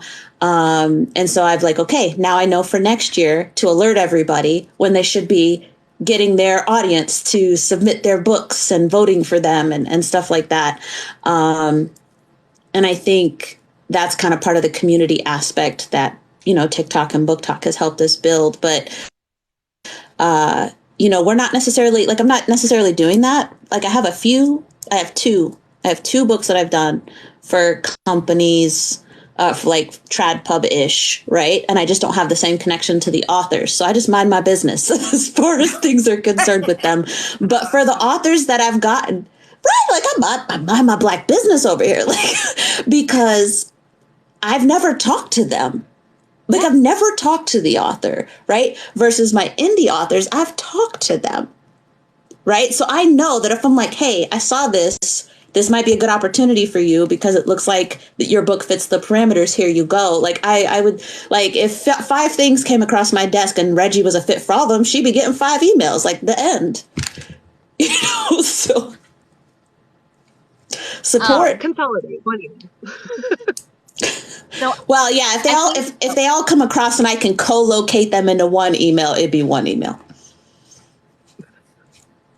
So I think there's actually a really good question in the comments. I think it would be good for our authors to answer is, do you think authors get the voice they were hoping for, like, closer, working with indie narrators because you can collaborate more with them?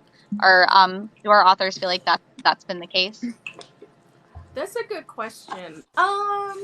Honestly, I feel like I gave Ruthie quite a bit of creative control. I was just like, well, this is kind of what I think of this person. It was only for a few people.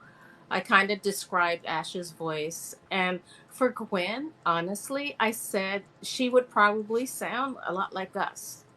She, Gwen has gone to college. She's traveled around the world, but she has a bit of a Southern accent that comes out when she gets a little annoyed or whatever. And for me, as with probably a lot of people, Black people, we code switch. So I may speak one way out loud, but in my head, I think another way. Does that make sense? So it does. I really tried to show that on the page. And I know sometimes it comes across as imperfect grammar, but that's literally how I think. You know what I mean? Mm-hmm. So I think that's what makes it more real, though. Like, cause we know that we don't think in complete sentences in our brain. We think in fragments, and we think in slang, and we speak in, very fragmented. Yeah. So I just told her, so basically to answer the question, I gave her broad parameters. Like, she's like us, just have at it, have fun. So, I mean, because if you're going to be, you guys do a lot of work. So I don't feel like I don't want to micromanage. I got enough shit to think about. So it's like, have fun. I'm having so much fun. Jen or DJ, like, did you guys find that you were able to, you feel like you found something that was, much closer to the voice that you imagined, or what was that like for you? Yeah, it was a freaky experience. And all the signs that came with Savior and Paige and PJ. Paige is very close to how I imagined my female main character, Vana. And just right off the bat, when Paige auditioned, she just had the most beautiful voice I've ever heard, and I had to have her. But I wanted the dual narration, so I was hoping she had a guy, and luckily she did. And when PJ auditioned, right in her back pocket. Yeah. You don't know how long ago I pondered about letting him know. I was like, do I really want to do this? Because I know this man, and this is going to bite me in my butt. And I went for it, and I'm still not sure how I feel about it. His voice was what I heard as Dean as I was writing. It was the freakiest thing. But then they also had, the signs, Dean, the name Dean was written in, what was it, cement? The sidewalk by my job. The sidewalk. Yeah. There was just so many freaky signs that this was meant to be. And now when I write, I hear them as the characters' voices in my head. So I just think it was meant to be. Mm-hmm. Does that influence the way that you write? No. Do you think? Oh, okay. No, I write what I want. Well, no, I didn't mean like they were controlling you. I meant maybe as more of maybe even from an inspirational influence. Not like they were controlling you, but I didn't know if anything ever, because you heard them say something one way, perhaps, that you would. Anyway, it's fine. No, it's. I'm not really influenced, I guess. I don't know. See, with me, I totally am. Since listening to Paige, I have completely because she did Closing the Distance. She does everything. She did Closing the Distance, and she's getting ready to do the Hell's Inc. series for me. And I've noticed that because I've stalked her for months now, watching all her lives. I've noticed that her mannerisms and what she does, I end up adding 2 female characters in my my books. Like the way she talks, the way she wrinkles her nose or anything like that, it gets added in. It's it's really I weird. love that. It's so weird. Yeah. Yeah. So like whenever I'm hearing my character talk, like right now I'm doing book 3, so the main character, like she just has this like pissed off stare, like you can just tell when she's pissed off, and you can just hear I could just hear Paige in there, like just completely unamused with you. Just like, really? Okay. So yeah. Yeah, she's completely changed the way I write. It's weird. Sorry. It is weird. Hey, they like it. They like it. So Well, thank you. That's actually a really high compliment. So no, you. yeah, Paige is it's really funny because I'm dyslexic, so I can't read the books y'all write until it gets to audiobook. So I was scrolling through TikTok one day and I came across her and I'm like, she's got a really pretty voice. And I was listening to her and I'm like, I don't know how this goes. And I slid into her DMs and I'm like, I don't know how I'm supposed to go about this, but I like your voice. I was wondering if you could read one of my books. And she's like, yeah. So like that's how it happened. I'm like, okay, I got to find a male character, a male narrator, I guess. And she's like, I got one of them too. So right in my back pocket. Right. Here he is. Yeah, look at that. Like a Ken doll. Here he is. Yeah. But yeah, I didn't. Paige didn't audition. PJ didn't audition. I did ask. I was like, "Are you sure did. you don't want us to read something for you?" Yeah, I was like, nope. No. I was like, nope. I'm like, you do you. I'm the most laid back when it comes to that stuff. Irritatingly so. She'll be in my life. I'm like, was that okay? And she's like, yeah, it was great. I'm like, no, but really, like, feedback. Give me something. Oh yeah, she'll text me and she'll be like, listen, your character, she's from Alabama. Is she from the west side or the east side? And I'm like, I don't know. I'm like, which one do you think? It's like the Schmidt meme. No notes. Yeah. No notes. I don't know. Just it sounds different. Right. Sounds I'm different. like, whichever one you think is fine. That's cool. I learned the other day that people in Austin don't vowel shift certain things before a vocalized consonant the way they do in the rest of northern Texas, and your character in Must Love Cat is from Austin. Yep. So. I didn't know that. Yeah. Wow. So I mean, I figure, Paige and I mean Ruthie and Allie, I've listened to both of you, and I'm like, they know what they're doing. So who am I going to be like, actually, I feel like you should be talking this way. Actually, I don't know what the fuck you should be saying. Just read my words and make it sound good. I don't know. Who am I to give you acting advice? I didn't have that many corrections, did I? Did I have you fix a lot? Only when PJ up. It was never me. A little bit with PJ. I mean, I'm a dream. I was a dream, Paige. I know. No, had Savior gone to like a professional engineer, I don't know how long the pickups would have taken. Jen was like, I don't care that he said minute instead of moment. I don't care. And I'm like, I do, but you need it done. Yeah, I gave him a little freedom. A little bit. Book 2 does not have that freedom. He was just getting so stressed out, honestly. I just felt really bad. I'm like, he could say minute. Yeah. Because my narrator boyfriend can't actually read.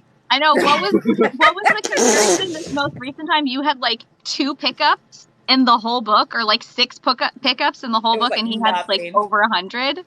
Yeah. We got greed back. That's usually my standard. I hate it. I have so many pickups. It makes me crazy. But we got greed back. It's 15 hours in his defense, and he had, it was 138. A couple we didn't need to do. It was weird things that like Positron picked up, or weird things that I already cleared with the author. But he did end up having 110, and I had 16. And I'm like, this is my life. Okay. Well, we still love him though. I don't want him to be watching this from, the TikTok hallway and we don't know he's here and he thinks we're talking shit. We do everything I I know, but we haven't.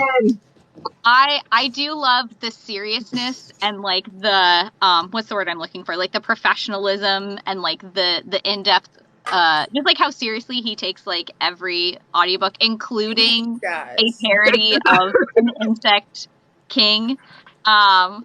It's like having like a legitimate prep call discussing like, okay, so but what is his motivation? Like, what does he say? But it's so PJ. Yeah. And I was like, he's a bug king. And but here he's like, well, and he gave me like 3 different voices it could be, and it was hilarious. I loved it. I love the options, and I like what he came up with was really fantastic. But I was really tempted to let him choose like the actual like buggy kind of voice, because it just would have been so funny. Would have been hilarious. Please know that I called Allie in because he was asking me, and I was like, I am not a part of this. You do not talk to me about this. You talk to your co-narrator. I am not your babysitter or your agent. Call Allie. And he was like, well, I don't know what to say. So I'm like, Allie, can PJ please call you? Yeah. And then I felt like horribly unprepared because I was like, I don't know. Because they don't know. Yeah. They're like, it's an insect king. He's a beetle.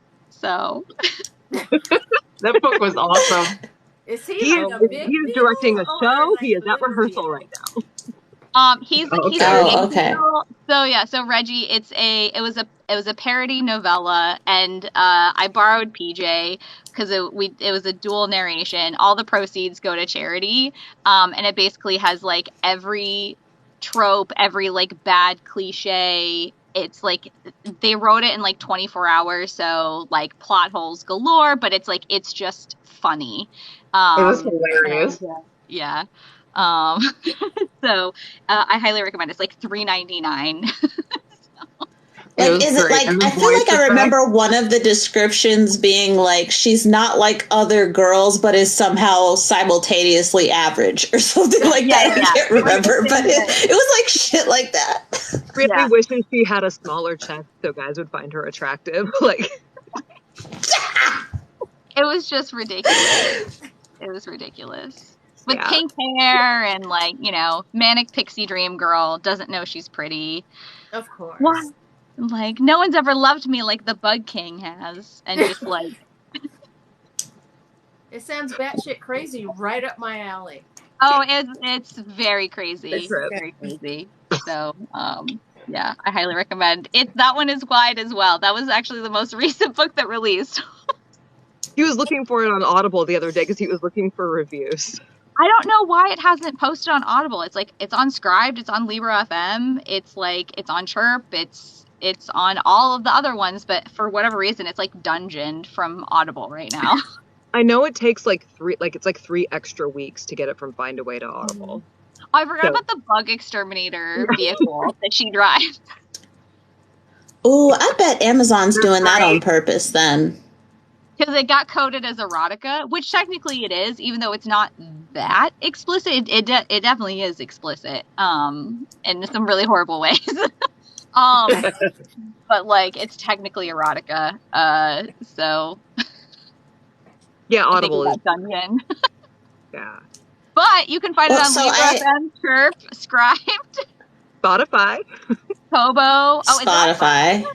It's on Spotify now. Yeah. Oh, I gotta update that because when I checked last week, it wasn't. Going to my Spotify now.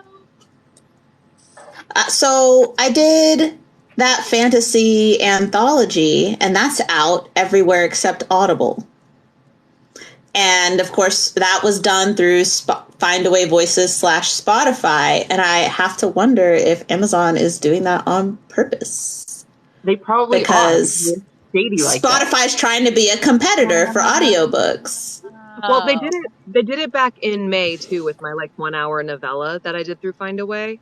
It showed up at Barnes and Noble first, and then was another, and then was there on Audible like 3 weeks later. So I think that's always been kind of like but that's so crazy. Yeah, I wonder if they're purposely taking longer if it comes through Findaway because they like want to incentivize you to like go through them directly. Maybe. Maybe. And like it's not in their best interest if it's like already other places they're not cornering the market. Oh my gosh, that's so exciting. I just looked it up on Spotify and it's there. So I'm shocked it's on Spotify before Audible. Reggie, you got to look it up because the cover is just batshit crazy. It's so bad. And tell us all the name again. It's An Insect's Desire a complete infestation. By August Extern, narrated by PJ Freeborn, and then I just picked a ridiculous name for myself, Roxanne Silver. Right, Molly, they do. They take 3 weeks anyway. Yeah. That's a fact. I wanted to note something. I feel like we'll probably be wrapping up here, but I wanted to note something before we did. In like a lot of the stories that we have shared, even when like Emma was here and we were all talking, one of the most valuable things I think that's been, at least from an audiobook perspective, is been accessibility. Like narrators being on TikTok and being accessible and being visible has opened up the process to authors. Like DJ was saying, like, I don't know what I'm supposed to do, but here I am doing something, right? Which, you know, wouldn't have even really been a thing if Paige hadn't been there doing her thing and being accessible, right? So I think that's part of that community aspect, right? Yes, thank you. I tell like every narrator that I see who comes on, I'm like, you need to get to 1,000 and you need to go live. I was like, you will find, I mean, that's how I've had so many authors just find me, as when I'm on live, which is lovely. You're welcome. Yeah, I know. Thank you, Jen. I bought you a hat. So thank you. And if you're a narrator that like is not at 1,000 followers yet, like definitely like reach out to the narrator community and, you know, say, hey, like, do you have any ideas or like strategies to try to get to 1,000 followers? And, you know, obviously we can't like get like every single person like instantaneously to 1,000 followers, but like we really love to like help our fellow narrators and fellow authors like get to that point, because I think that's a stupid gatekeeping rule that you have to have 1,000 to be able to go live. Yeah, it is. But and then I remember all the troll accounts that have less than 1,000, and maybe that's why. Like they get banned before they hit 1,000. But maybe like 500 is good. Because I also feel like it's kind of like it starts very, very slowly, you know? Like when you're first starting, it's very, very, very slow. But yeah, I try, Molly. I try. Speaking of, everybody needs to go follow mbella83. We have a week and a half, 2 weeks? We have more time than I thought we did, but it's also less time than I think we need. So everyone go follow her if you haven't, because she's a bilingual narrator. That was some Bilbo Baggins right there. That sentence you just said was some Bilbo Baggins goodbye party shit. Yeah, well, you sorry. I wanted to remember it while I was thinking about it, because I was like, she's at 3. We only got her like 100 in the last week, so she needs about 600 more. Can somebody drop her user in the chat? I can't type. Oh wait, I can now. It didn't let me before. Yeah. Oh, okay. I don't want to mess up. You could totally type. So then everybody knows who to go follow, and yeah, and I think like all of us kind of benefited from like other members of the community, and so like I know I only got to 1,000 followers because AG Porter like helped me and kind of rallied all of her followers and be like, hey, like I want to be able to have Allie do a live reading of my book. Like I just hired this narrator, and then like we've all kind of like we like keep like lifting different people up so they can get to that point, and then it just kind of like keeps going from there. It's been really fantastic. And I will say, from a content perspective, TikTok seems to be liking stitches a lot. Yeah. Some like in the last month, the videos that I've had that have done really well have been stitches. So if you can play into that as a narrator, then that may help get you some eyes on. But also, I think the important part about stitching and things like duets is, again, it's that community aspect. Like Paige created content, right? Oh my God, the post I almost turned private. Paige did a video about the $13,000 audiobook, and what did I do? Like a fool, I stitched it. Idiot. And that's why I got pushed out. And then you were forever explaining like 130,000, 150,000 words is an outlier. That's not the norm. Oh my gosh. It went on forever. It did. And so that was awful. But then I've had other ones where I was like, oh, this did exactly what I hoped it would do. And so either way, like all of those types of things help. But don't forget that the big thing, besides creating video on TikTok, is the community here in Book Talk. Like, build your relationships and let your content follow that desire. Because you don't want, 1,000 followers, but they're not followers who engage. They're not followers who care. Like, in the long run, that's not going to serve you very well. Oh my God, Molly, they were. And I'd be like, look, y'all did not get me. And you're about to get got if you don't get out of these comments. Yes, Brandon Sanderson. We know, not indie. But Brandon Sanderson. Stephen King. But Stephen King. Not indie. Sarah J. Maas. Oh my God. It makes me want to be able to go back and edit, like, on just like, can I just add a little clip before this, like, not indie. You can edit videos now. You can. Yeah, you can. Oh, really? What? Yeah, so if you go to your drafts, there's now another drafts folder, and they stay there for like I want a time limit. I don't know if it's 24 hours. I don't know if it's 36. And then you can go and open it back up and post again, and then delete your other post. I feel like this is TikTok magic that not everybody has. Oh. Yeah. Is this an Apple thing? No, I have an Android. And I saw a video that they added the feature, and I went to my drafts, and I was like, oh, I have it. I have the thing. But I still have repost, and I think you don't have repost. I don't have repost. No, I have repost, but I lost my post to story. They took away my post to story and gave me repost. I never had it. I never had post. I like post to story better. Yes. Honestly. I wish I wanted it. Well, maybe I should try. You lost it. Maybe I got it. I don't know. I will say, I feel like now that I have repost, it's like I'm on, like it was a whole layer of TikTok that was missing, because I never saw when people reposted my stuff, but then also when people repost and then they have comments under their repost and stuff, I never saw any of that. And so now I see it all, and I'm like, clearly a whole layer of TikTok I was missing. Yeah. Okay, but just you need missing to be able to it. turn off when people like your repost. Yeah, no. I'm like, oh no, I don't need to see that. That's just like irritating, like notifications. I don't care if somebody else liked it. Yeah. I reposted it because I liked it and I thought it was shareable, but it doesn't matter to me that other people liked it. And then I got all excited because I think that I like open up the app and it's like, you have like 12 new notifications. And I'm like, oh, did something I post finally like get traction? And it's like 12 people have liked your repost. I'm like, damn it. Yeah. They don't like me at all. They like the post I posted. Oh, yeah. 3. So M says that it's 3 days. Yeah, so they're there for 3 days. I don't know. Check your drafts. See if you have the new magic folder. But I think that you have to delete the old video, though, so then you probably lose whatever engagement you had on that one. Not all engagement is good engagement. Yeah. You can't. I stopped reposting because I couldn't control it, Molly. Okay, I repost. I usually repost my author stuff. That's usually what I try to repost. Try to repost all author stuff. That's it. But I try. Yeah, not all engagement is good engagement, though. Like, so it's just not.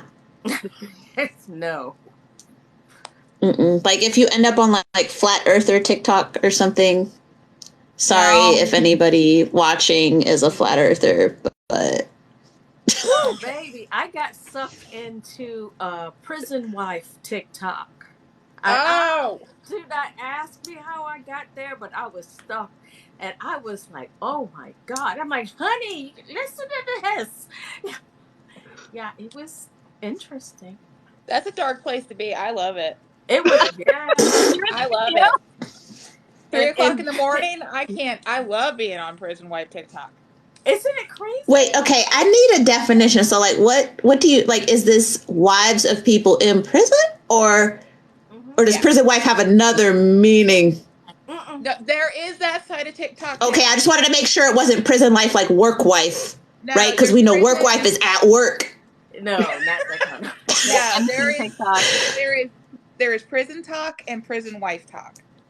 2 separate things, both equally enjoyable. I ended up on court talk for a while, like seeing like replays of like court cases and stuff. I got sucked in and I needed an intervention. Yeah, I try to find the weirdest. I just needed to like warp my brain for a little bit, you know. It's Research. drama. Oh yeah, it's just a couple of people. It's this one chick. She's like, these are the messy things I've seen on TikTok, and she does like 3 messy stories, and she puts the links, and she just breaks I think them I've down, seen her. so I don't have to go and look. I think I've seen her stuff. Didn't she do something about the thing that will not be named in July? Oh yeah. I think she reported on that. She's like, Book Talk is crazy about this thing. That thing. We haven't had a book talk blow up in a while. Let's start some shit. No, I'm just But we get through the new year. You know why? Like there's been some stuff, but I think everybody's just like tired and we're defaulting to just like, so, cause some of the same people want to stir up stuff and then they've just gotten like blocked. And so then they end up in like in this like padded corner of book talk where the rest of us can't see them anymore. So they don't get any attention. Like there's a few authors, right? People like, why aren't you guys talking about how this problematic author released a book? And I'm like, I forgot that person existed. I blocked them everywhere, and it was like they stopped existing. Like, what do you mean? Like, I didn't even know they're releasing books. Oh, the classic lit girl? Yeah. Oh my gosh. Like, she has a trope from the book. Allie, she's got a trope from the book. She's got pink. Well, she had pink hair. She had pink hair, and pink hair is in the book, right? In Sex Desire, that girl has pink hair. Oh yeah, I think so.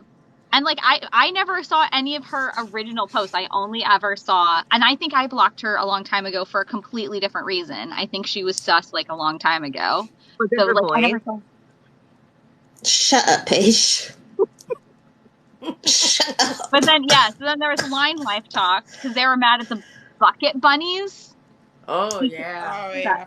That was the whole thing. And then I'm also on like weird like scrunchy talk or like crunchy mom talk, but like people aren't sure if she's actually crunchy or if it's satire.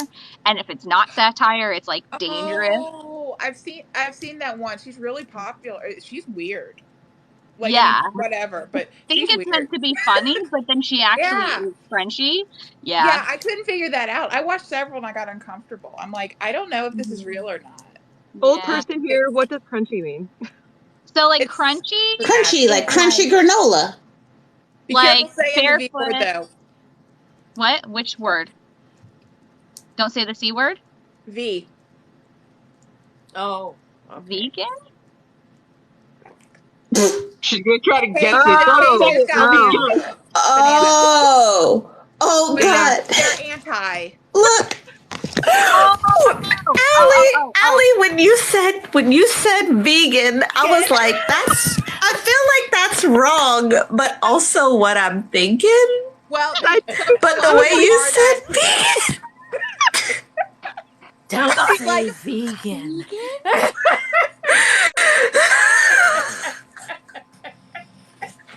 We love Allie.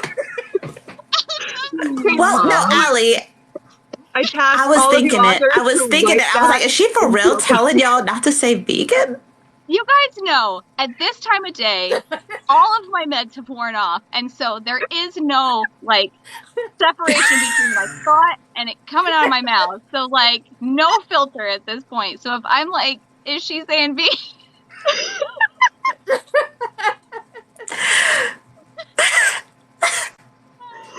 This is why I'm the rom-com narrator, because I'm like, it's me. I'm the problem.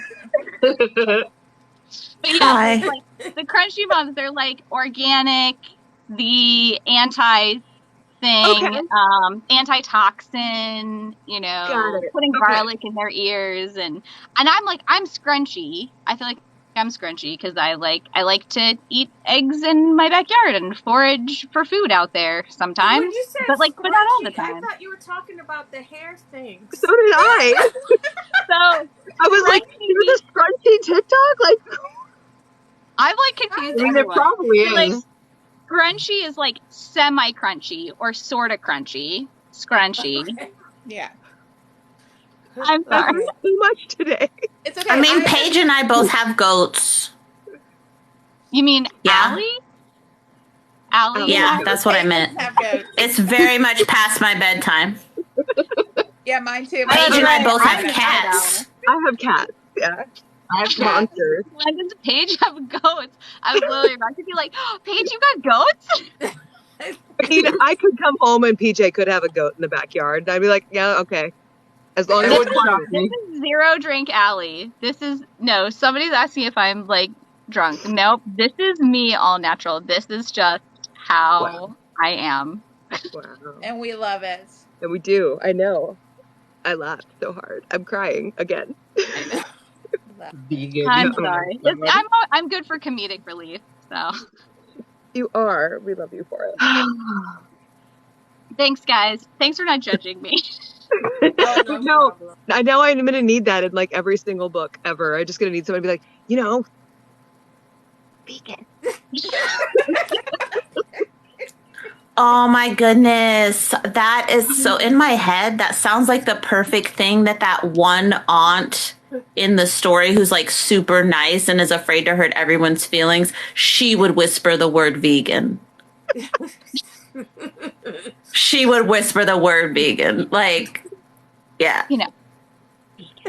Oh, yeah. Well, like, so Reggie, in my head, now I'm thinking, like, could you imagine being vegan in, like, at a Texas barbecue? The end. It's oh my gosh. They would whisper vegan there. They would whisper vegan. Oh my god. Lay down. Reggie, if you make a character like me that whispers vegan, just please let me know because I would be delighted. Okay, will do. You know, it's funny. I told my bestie, I go, they're going to make a movie out of my books. And one of the characters is the character Rita is based on my best friend. So I was like, who do you want to play you? She's like, she didn't even hesitate. She goes, Sandra Bullock. I'm like, okay. Yes.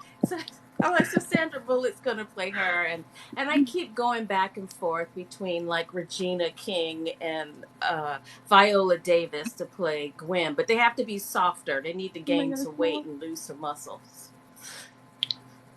Done. So y'all could give Regina and Sandra a call. I'd appreciate it. We'll get right on that. Yeah. Oh my gosh. Somebody asked me to make a vegan sound. I don't know if I could recreate that if I tried. Like We'll post the live. Wait, you're a voice actress. You can do it. Yeah, your job. Yeah, right? Like it's your job. You totally can recreate it. Okay, thanks. Yeah, we need that as a sound. Oh yeah. We're gonna make you go viral. So Paige, you got me right. We're gonna clip that video.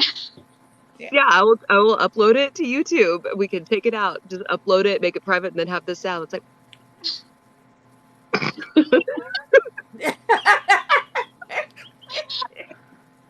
people always say my blonde roots are showing. Like I've always been a little slow on the uptake. Oh, but that was funny, all of us were thinking it. You just said it. All just like, right. Yeah, like I was thinking it, knowing that couldn't possibly be it, but I couldn't think of any other words that started with V that would fit the context. Like it wasn't happening, and then she said it. And then, of course, DJ was like, no. And I'm like, yeah, of course, no. But it was still the only word in my head. Like, it was obviously the only correct word, which is funny because I got suspended for the correct word the other day. Right, that's what I was saying. That's why when you said, I was like, oh, yeah, that did happen. Oh, my gosh. Oh, I didn't realize that was like a word you could get bananaed for. We didn't either until she did it. Yep. Well, it was reported for bullying and harassment because it was talking about my brother's Guillain Barre. But yeah. Oh my gosh. Oh, okay. So it's not like if I don't know, I was talking about traveling and necessary things that I might have to do to travel to specific countries. I shouldn't get bananaed for that. I don't don't know know. Who knows? paying attention to context though, because she got banned for the other thing too that rhymes with Yahtzee, and it was like in the context of the story was not a bad thing. Yeah. Well, I got bananaed for calling a completely fake character the B word for bullying and harassment. She was, in fact, a B word, but she was also not real. And then they unbanned me, but... Yeah, and I got Jennifer Monroe banned because we were making fun of a old Harlequin novel and how they described a character's red hair as shaved carrot salad. And, like...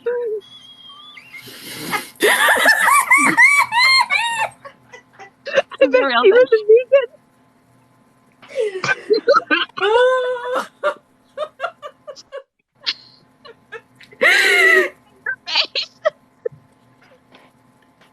Paige, your job now is to remind me of this moment every time I'm like, I'm a terrible writer. Just be like, you never described a man as being attractive and also having hair that resembles a shaved carrot salad.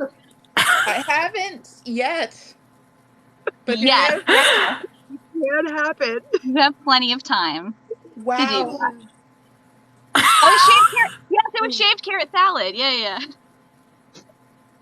Wow. I couldn't remember if it was like cut, like curled salad, but yeah, the shaved carrot salad, which like I don't even think anybody makes anymore. So I gotta remember. Do I have the book sitting in here? I set it aside because it was like everybody's favorite to read on the Wednesday. The Wednesday was when we were drinking, and so I had a few drinks, and that time. Today it's just water and caffeine, but that one I was drunk for. The shaved carrot salad. But you didn't need to be.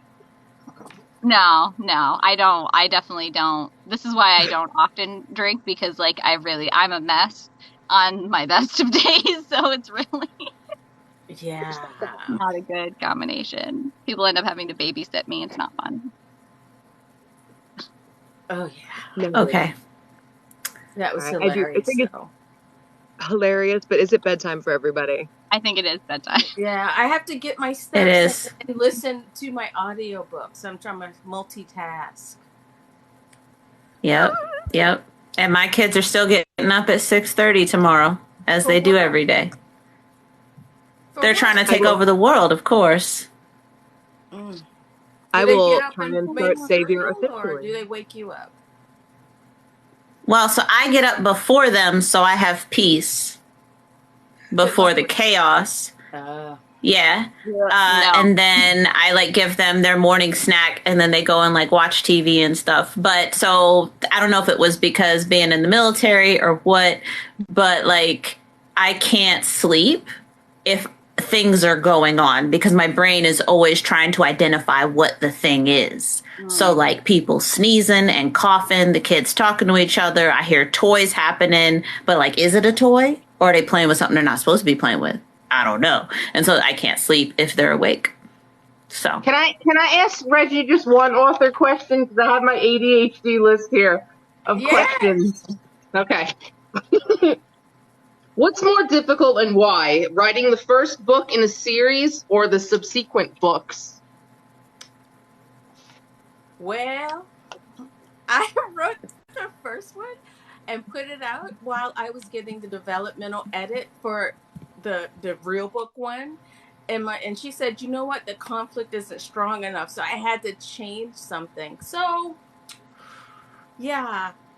So that was a little stressful. So in a way, the first one was easier because I had no restrictions.